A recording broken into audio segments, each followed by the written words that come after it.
Saya ni seorang yang pencinta tau. So jadi hidup saya ni saya memang mengharapkan cinta daripada orang. Macam balasan cinta. Kalau saya bagi 100%, saya expect orang tu bagi saya 100% juga. Yang saya perasan, kalau hidup saya dahulu, saya ada semuanya, Mel. Saya ada keluarga, saya ada anak, saya ada mak saya yang rapat dengan kakak saya semua. Kita orang very close. So dari segi family okay, dari segi kewangan okay.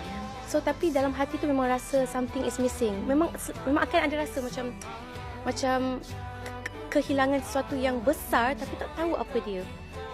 Sampai saya melihat sudut-sudut lain lah. Contohnya, saya ni seorang yang pencinta tau. So jadi hidup saya ni saya memang mengharapkan cinta daripada orang. Macam balasan cinta. Kalau saya bagi 100%, saya expect orang tu bagi saya 100% juga. So saya mengabdikan diri saya dengan mengharapkan balasan cinta daripada orang.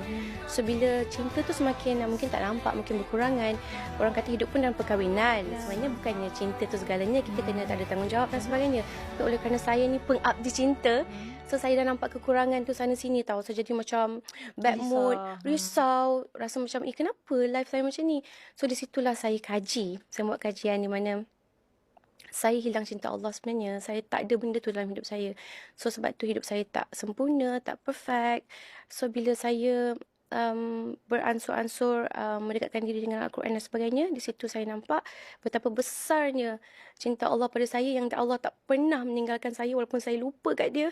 Tapi dia tak pernah tinggalkan saya walaupun sedikit. Dia bagi je apa yang saya nak. Dalam pada ketika sekarang ni pun dia tetap jentik saya pun jentik dalam keadaan yang baik. Bukannya saya kehilangan benda yang besar untuk saya berubah kan. Dia jentik saya benda yang baik je. So itulah saya cakap. So sekarang saya tengah dalam proses untuk mendalami lagi cinta dengan Allah, supaya saya tak mengharapkan bahagia pada orang, supaya saya boleh hidup dalam tenang. Saya buat sesuatu semua ikhlas. Saya tak memerlukan balasan orang tu cakap thank you ke apa. Tidak. Sebab saya buat semua kerana Allah. So saya memang betul-betul sekarang ni mengharapkan cinta Allah semata-mata.